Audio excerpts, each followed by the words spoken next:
తెలుగువారు ఎక్కడ ఆపదలో ఉన్నా వారికి భరోసా కల్పించిన పార్టీ తెలుగుదేశం పార్టీ అని విశాఖ జిల్లా పశ్చిమ ఎమ్మెల్యే గణబాబు పేర్కొన్నారు.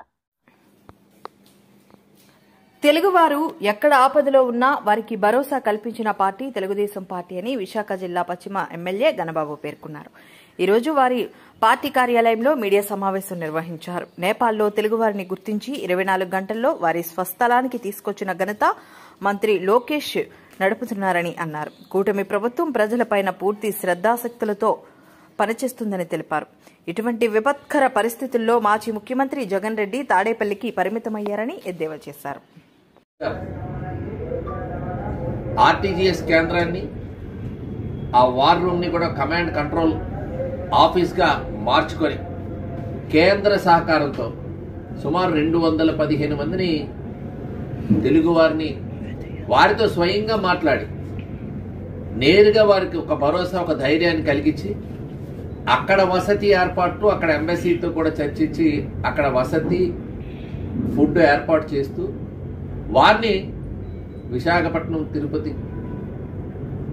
ఇలా ఇతర ప్రాంతాలని తీసుకుని వచ్చి వాళ్ళకి ఇక్కడ ల్యాండ్ అయ్యి మళ్ళీ వాళ్ళ స్వస్థలానికి తీసుకెళ్లేటువంటి ఒక బృహత్తర కార్యక్రమం వాళ్ళ మాటల్లోనే చూపిస్తే అక్కడ వాళ్ళ కళ్ళ ఎదుటే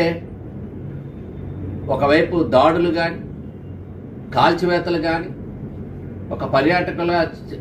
తిరిగి వస్తామా రామా అనేటువంటి ఒక భయాందోళనలో ఉన్నటువంటి తెలుగు వారికి ప్రభుత్వం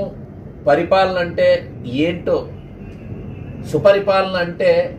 ఏంటో చూపించినటువంటి నాయకత్వం ఈ రాష్ట్రంలో ఉండటం చంద్రబాబు నాయుడు గారు అడుగుజాడల్లో నారా లోకేష్ గారు సాంకేతికంగా ఉండేటువంటి ఎందుకంటే అక్కడ ఉండేటువంటి ఫ్యామిలీస్ కానీ అక్కడ ఉండేటువంటి పర్యాటకుల్ని మ్యాపింగ్ చేస్తూ ఉన్న టెక్నాలజీని కూడా ఉపయోగిస్తూ వారు ఎక్కడైతే సేఫ్ ప్లేస్ ఉంటుందో అది కూడా ఐడెంటిఫై చేసి రియల్ టైంలో వాళ్ళకి సాయం అందించేటువంటి క్రమంలో టెక్నాలజీని కూడా ఉపయోగించుకోవడం కేంద్ర సహకారాన్ని తీసుకోవడం నేరుగా వారికి ధైర్యం చెప్పడమే కాదు వారి ఊహించని విధంగా 24 గంటల్లో మాట్లాడిన 24 గంటల్లో వాళ్ళ స్వస్థలాల్లో ల్యాండ్ చేయడం అనేటువంటి వారు మాటల్లోనే ఈరోజు ప్రయాణికులు వచ్చినప్పుడు వారి మాటల్లోనే విన్నాం. ఒక బాధ్యతాయుతంగా ఈరోజు వ్యవహరించేటువంటి ఒక నాయకత్వం ఈ రాష్ట్రంలో ఉండటం